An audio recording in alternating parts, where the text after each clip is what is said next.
Olá, eu sou Jarles Pereira, missionário da comunidade Canção Nova e você está no Diário Espiritual. Vamos fazer juntos?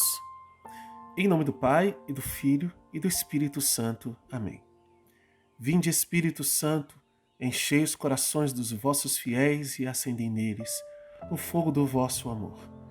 Enviai o vosso Espírito e tudo será criado, e renovareis a face da terra. Oremos. Ó Deus, que instruíste os corações dos vossos fiéis com a luz do Espírito Santo, fazei que apreciemos retamente todas as coisas segundo o mesmo Espírito e gozemos sempre da sua consolação. Por Cristo Senhor nosso. Amém. Primeira carta a Timóteo, capítulo 3, versículos de 1 a 13. Fiel é esta palavra. Se alguém aspira ao episcopado, boa obra deseja. É preciso, porém, que o episcopo seja irrepreensível, esposo de uma única mulher, sóbrio, cheio de bom senso, simples no vestir, hospitaleiro, competente no ensino, nem dado ao vinho, nem briguento, mas indulgente, pacífico, desinteresseiro. Que ele saiba governar bem a própria casa, mantendo os filhos na submissão com toda a dignidade. Pois se alguém não sabe governar bem a própria casa, como cuidará da igreja de Deus? Que não seja recém-convertido, a fim de que não se ensoberbeça e incorra na condenação que cabe ao diabo. Além disso, é preciso que os de fora lhe deem bom testemunho, para não cair no descrédito nos laços do diabo. Os diáconos, igualmente, devem ser irrepreensíveis, de uma só palavra, não inclinados ao vinho, nem cobiçar lucros vergonhosos,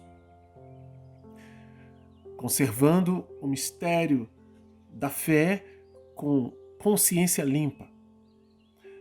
Também estes sejam primeiramente experimentados e, em seguida, se forem irrepreensíveis, sejam admitidos na função de diáconos.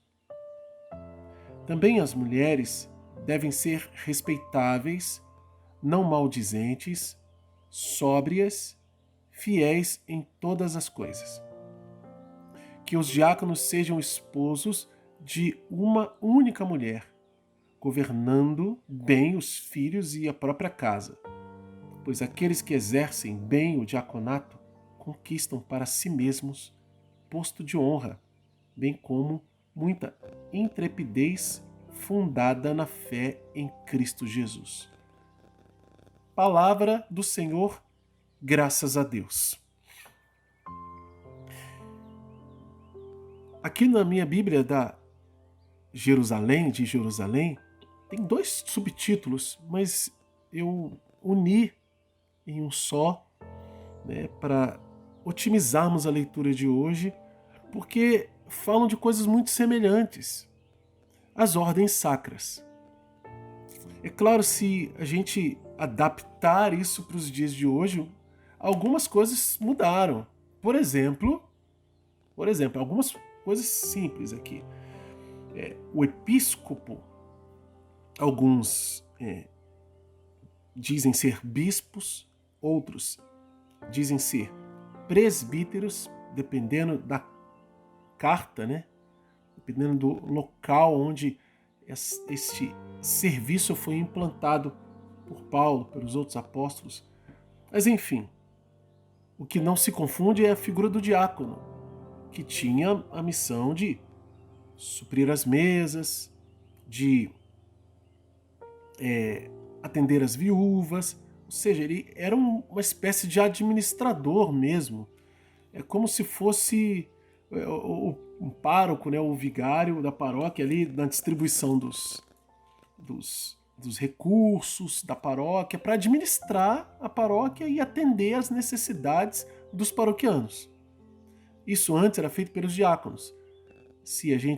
Quando a gente lê o livro dos Atos dos Apóstolos, a gente vai ver que foram ordenados os primeiros diáconos porque a comunidade cristã cresceu, os apóstolos estavam sobrecarregados, tendo que pregar a palavra e ao mesmo tempo resolver as coisas entre questões de viúvas, de os mais pobres, distribuir os bens. Aquilo lá tomava muito tempo. Servir as mesas. Então os diáconos foram instituídos para que os apóstolos ficassem livres para a pregação. Paulo não fazia questão de ser, bajulado por ninguém, nem servido assim por ninguém, apesar dele ter esse direito, porque também era apóstolo. Mas ele fazia de tudo para não ser pesado a ninguém, como a gente já ouviu aqui nas cartas anteriores. No entanto, chega um momento que Paulo faz uso desse direito, vamos dizer assim. Por quê? Porque é necessário. Porque ele foi organizando, colocando pessoas para cuidar dessas realidades. O episcopo, sendo bispo ou presbítero, como seja, porque essa linguagem ela desaparece, né? Hoje ela é atualizada para o bispo, né? Quando um bispo vai ser ordenado, ele é dito que ele vai entrar para o episcopado. Mas na linguagem dessa época aqui, bíblica, aqui você vai ver que tem autor, tem exegetas, estudiosos, que vão dizer que não necessariamente episcopo é bispo em todos os lugares, pode ser um administrador de uma igreja que tem a missão também de pregar. E como tem até hoje outros que são leigos, mas são tidos como anciãos, profetas, ou seja, cristãos mais antigos. Bom, era a igreja da época, mas para quem fosse assumir esses cargos, essas funções, havia uma regra. Por quê? Porque aquelas pessoas serão referência na comunidade. Referência. Quem que você vai procurar? Coordenador, um gestor, para resolver determinadas coisas. Na comunidade cristã você vai procurar o diácono, vai procurar o episcopo ou o presbítero também, para que ali, através dessas pessoas, sejam sinais. Mas para que elas sejam sinais, não basta elas carregarem o nome episcopo, diácono. É preciso que haja uma postura, haja uma forma, uma maneira de ser. E aqui entra a classificação que a gente coloca nesse texto diante do diário espiritual, do método. Aqui se trata de princípio eterno, apesar de ele mudar. Mas como assim? Princípio eterno não muda? Agora vamos entender bem como classificar isso. Existem vários tipos de princípios eternos. Aqueles que dizem, por exemplo, das normas que Deus estabeleceu. Aqueles que definem realidades próprias da natureza de Deus. É um tipo de princípio eterno que não muda em sua essência. Agora, esse é um tipo de princípio eterno que está dizendo do quê? Para classificar, para identificar um candidato, alguém que queira ser assim, você deve fazer isso. O fazer específico foi alternando com o passar do tempo. A igreja foi dizendo, olha, isso aqui não, agora isso aqui sim. Mas a regra permanece. Você não pode ter um episcopo fora de determinadas regras da igreja. Nesse sentido, é um princípio eterno. Porque aquilo é ligado no céu e na terra. Lembra que Jesus deu para Pedro a chave? Aquilo que foi ligado será ligado, que foi desligado estará desligado. Esta prescrição de identidade de episcopo e diácono foi sendo atualizada pela igreja ao longo dos séculos e ligada e desligada realidades a respeito dela. Uma vez ligada, não muda mais. Por exemplo, que Paulo fala que o episcopo e o diácono, e até mulheres, essas mulheres aqui, ó, são diaconisas, vamos chegar lá. Episcopo e diácono casados com uma só mulher. Por quê? Porque naquele tempo tinha problema de gente que era casado com mais de uma mulher. Por causa da cultura, sobretudo nos lugares onde tinham pagãos.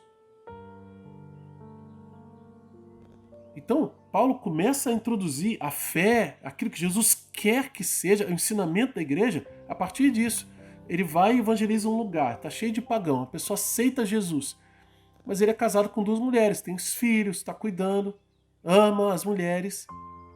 Paulo fala assim, ó, você tem que largar uma. Não, Paulo não fez esse tipo de coisa. Os apóstolos não fizeram isso. Mas, a partir da pregação, do entendimento da verdade do evangelho, os novos iam se casando e para serem referência na comunidade, olha, é assim que se deve ser, ó, você deve ser casado com uma mulher só. E deve cuidar bem da sua casa. Deve ser irrepreensível. Não deve ser ter ávido de riqueza, etc, etc, etc. Se vestir com roupas simples. Olha, uma lista de situações de coisas que ele deve apresentar. Quando um padre vai ser ordenado hoje, um diácono vai ser ordenado hoje, por exemplo, o bispo pergunta, você dá testemunho de que esse candidato aí está pronto, está preparado? Aí o padre que é responsável por aquele diácono, ou para aquele seminarista que vai se tornar diácono, ele diz, ó, tendo entrevistado as pessoas, os pais, né, comunidade, bom, eu conheço ele, pode ordenar, tá seguro. Eu dou testemunho. Precisa ter, isso não mudou, tá vendo? Isso continua, isso tá valendo, né? E se isso não for feito, corre-se o risco de um erro. Mas a regra é clara. Ela está prescrevendo essa identificação. Continuemos, né? Aqui eu falei das mulheres, né? No caso das mulheres, ele vai falar assim, versículo 10 antes, né? Também estes sejam primeiramente experimentados e em seguida, se forem irrepreensíveis, olha aqui o que eu acabei de dizer, sejam admitidos na função de diáconos. Também as mulheres. De onde veio essas mulheres? São as mulheres dos diáconos? Não. Haviam algumas diaconisas no início. Poucas, mas haviam. O Paulo chega a citar uma delas numa das cartas. No serviço de diaconato haviam mulheres antigamente. Por isso que de vez em quando, talvez você escute alguma conversa que ventile isso, né? Ah, podia ser diaconisa, podia ordenar tal. Até podia. Mas hoje a igreja diz, não vai ordenar. Porque o sacerdócio, ele é masculino por excelência, instituído por nosso Senhor Jesus Cristo. Não que o diaconato não pudesse ser feminino, como já foi no início da igreja. Mas hoje a igreja diz não. Pode mudar? Pode até vir a mudar. Pode até vir a mudar a regra do celibato. Difícil, mas pode vir a mudar. Por quê? Porque antes havia casamento. Na igreja ortodoxa, há padres que são celibatários e há padres casados. Agora, a maioria é casado, esposo de uma única mulher, aqui, como está aqui. Então, as ordens sacras precisam de homens valorosos, cheios de fé, consciência limpa, com a família no lugar, em dia. Para quê? Para ser testemunho para a sua comunidade. Até bem falado pelos de fora, para não dar escândalo, para não cair nos laços de Satanás.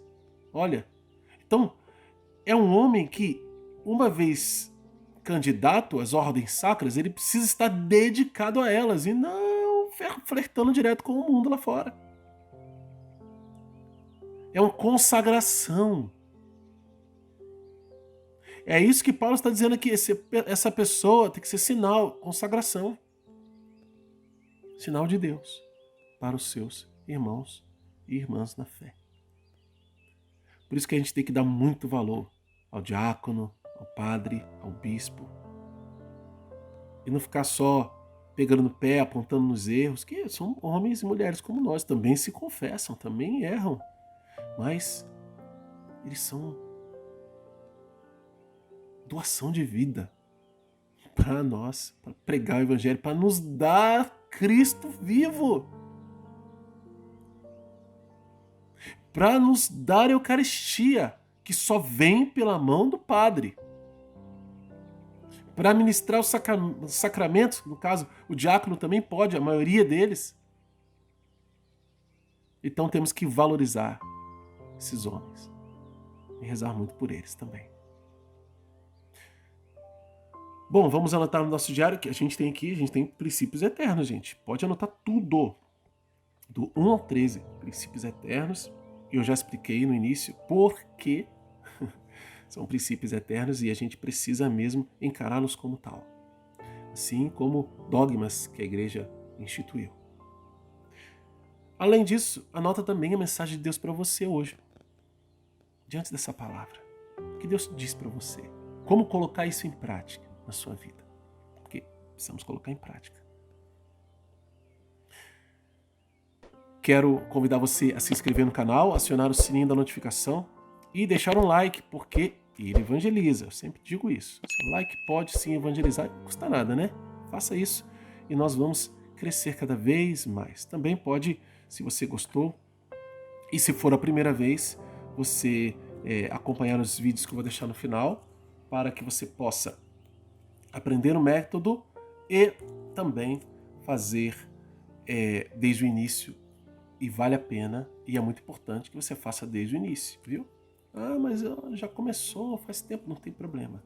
Cada um vai no seu próprio ritmo e vamos juntos crescendo na palavra de Deus. Com a graça de Deus, vamos fazer toda a Bíblia aqui neste canal. Depois que terminar, a gente continua com outra Bíblia. Que Deus abençoe você. Ó Maria concebida sem pecado, rogai por nós que recorremos a vós.